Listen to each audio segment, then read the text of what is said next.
पहले की तरह आज मैं फिर से आप लोग के लिए 14 सितंबर 2020 का करंट अफेयर लेके आया हूं। तो चलिए बढ़ते हैं आज के पहले प्रश्न की ओर। तो आज का पहला प्रश्न है, मूडीज के अनुसार 2020 से 2021 के लिए भारत की जीडीपी वृद्धि दर कितने पर अनुमानित है। तो आइए इसका ऑप्शन देखते हैं। पहला ऑप्शन है -9.5%, दूसरा ऑप्शन है -11.5%, तीसरा ऑप्शन है -10.5% और चौथा ऑप्शन है -8.5% और पांचवा ऑप्शन है -12.5%। तो इसका राइट ऑप्शन होगा बी ऑप्शन इसका राइट ऑप्शन होगा -11.5%। इसके बारे में विस्तार से इसका व्याख्या दिया हुआ है नीचे। आप लोग वीडियो को स्टॉप करके और इस व्याख्या को अच्छे से आप लोग समझ लीजिएगा। तो आइए बढ़ते हैं अगले प्रश्न की ओर। अगला प्रश्न है, दक्षिण सहयोग के लिए संयुक्त राष्ट्र दिवस कब मनाया जाता है। तो पहला ऑप्शन है 10 सितंबर, दूसरा ऑप्शन है 11 सितंबर, तीसरा ऑप्शन है 9 सितंबर, चौथा ऑप्शन है 12 सितंबर और पांचवा ऑप्शन है 13 सितंबर। तो इसका राइट ऑप्शन होगा डी, इसका राइट ऑप्शन होगा डी ऑप्शन 12 सितंबर इसका राइट आंसर होगा। तो इसके बारे में व्याख्या दिया हुआ है अच्छे से, तो आप लोग वीडियो को स्टॉप करके और इस व्याख्या को अच्छे से पढ़ के समझ लीजिएगा। तो आइए बढ़ते हैं अगले प्रश्न की ओर। अगला प्रश्न है 3 नंबर का, आरबीआई ने मुख्य अनुपालन अधिकारी सीसीओ की नियुक्ति के लिए नए दिशा निर्देशों को अधिसूचित किया है। पद के लिए पात्र होने के लिए अधिकतम आयु क्या होगी। तो आइए इसका ऑप्शन देख लेते हैं।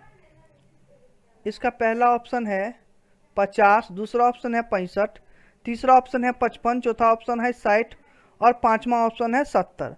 तो इसका राइट आंसर होगा ऑप्शन नंबर सी 55, इसका राइट आंसर होगा। इसके बारे में व्याख्या दिया हुआ है, आप लोग व्याख्या को अच्छे से पढ़ के और इसको समझ लीजिएगा। नीचे इसका व्याख्या दिया हुआ है। एक बार प्रश्न थोड़ा फिर से देख लेते हैं हम लोग।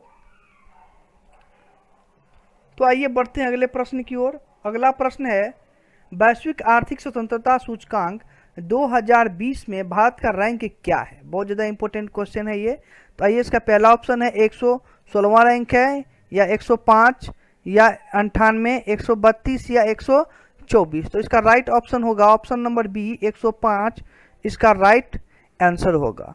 इसके बारे में व्याख्या आप लोग को नीचे दिया हुआ है, आप लोग वीडियो को स्टॉप करके इस व्याख्या को अच्छे से पढ़ के आप लोग समझ लीजिएगा। तो आइए बढ़ते हैं अगले प्रश्न की ओर। अगला प्रश्न है, एरो इंडिया 21 फरवरी 2021 में बेंगलुरु में आयोजित होने वाला है।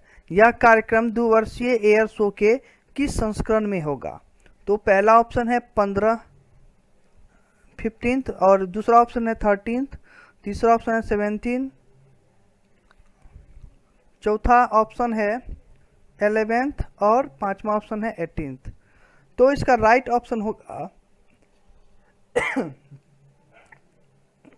बी, इसका राइट ऑप्शन होगा 13th। तो इसका व्याख्या नीचे दिया हुआ है, इस व्याख्या को आप लोग अच्छे से वीडियो को स्टॉप करके पढ़ के समझ लीजिएगा। जितने भी वीडियो मैंने करंट अफेयर का डाला है इससे पहले भी, अगर आप लोगों ने उस वीडियो को नहीं देखे हैं तो आप लोग ज़रूर उस वीडियो को देख लें।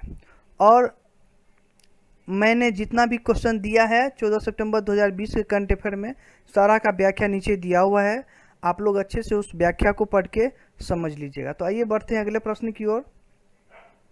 अगला प्रश्न है 6 नंबर का, विश्व प्राथमिक चिकित्सा दिवस 2020 किस दिन मनाया जाता है। तो पहला है 11 सितंबर को, 10 सितंबर को, 28 सितंबर को, 12 सितंबर को या 24 सितंबर को। इसका राइट ऑप्शन होगा ऑप्शन नंबर डी 12 सितंबर, इसका राइट आंसर होगा। तो इसके बारे में व्याख्या दिया हुआ है, आप लोग अच्छे से वीडियो को स्टॉप करके और इस व्याख्या को अच्छे से पढ़ के समझ लीजिएगा। तो आइए बढ़ते हैं अगले प्रश्न की ओर। अगला प्रश्न है, संयुक्त राष्ट्र बाल कोष जिसे यूनिसेफ भी कहता है ने बॉलीवुड अभिनेता ... को बच्चों के अधिकार अभियान फॉर चाइल्ड के लिए अपने सेलिब्रिटी वकील के रूप में किसे नियुक्त किया है? तो पहला ऑप्शन है ऋतिक रोशन, दूसरा है अक्षय कुमार, तीसरा है अमिताभ बच्चन, चौथा है आयुष्मान खुराना और पांचवा है राजकुमार राव। तो आइए इसका राइट ऑप्शन होगा Ayushmann Khurrana. Option number D जो है इसका राइट होगा आयुष्मान खुराना। तो इसके बारे में विस्तार से देख लेते हैं हम लोग। यहाँ पे इसका विस्तारित रूप दिया हुआ है, आप लोग अच्छे से इसको पढ़ लीजिएगा और समझ लीजिएगा। आइए बढ़ते हैं अगले प्रश्न की ओर। अगला प्रश्न है, निम्नलिखित में से किस राज्य ने हाल ही में 209 करोड़ रुपए के परिव्यय के साथ भारत का सबसे बड़ा पिग्गी मिशन लॉन्च किया? पहला ऑप्शन है अरुणाचल प्रदेश, दूसरा ऑप्शन है मेघालय, तीसरा ऑप्शन है हिमाचल प्रदेश, चौथा ऑप्शन है मिजोरम और पांचवा ऑप्शन है नागालैंड। तो इसका राइट ऑप्शन होगा ऑप्शन नंबर बी, मेघालय इसका राइट ऑप्शन होगा। इसका व्याख्या दिया हुआ है नीचे, आप लोग इसको अच्छे से पढ़ के समझ लीजिएगा इस व्याख्या को। तो आइए बढ़ते हैं अगले प्रश्न, 9 नंबर के प्रश्न पे आते हैं हम लोग। अगला प्रश्न है, किस देश ने वैश्विक आर्थिक स्वतंत्रता सूचकांक 2020 में शीर्ष स्थान प्राप्त किया है? पहला ऑप्शन होगा सिंगापुर, दूसरा है हांगकांग, तीसरा है जर्मनी, चौथा है फिनलैंड और पांचवा है संयुक्त राष्ट्र। तो इसका राइट ऑप्शन होगा ऑप्शन नंबर बी, हांगकांग जो है इसका राइट आंसर होगा। इसके बारे में व्याख्या दिया हुआ है नीचे, आप लोग अच्छे से इस व्याख्या को पढ़ के समझ लीजिएगा। तो आइए बढ़ते हैं, आज का आखिरी प्रश्न है, मूडीज के अनुसार 2020 से 2021 में भारत के लिए अनुमानित जीडीपी वृद्धि क्या है?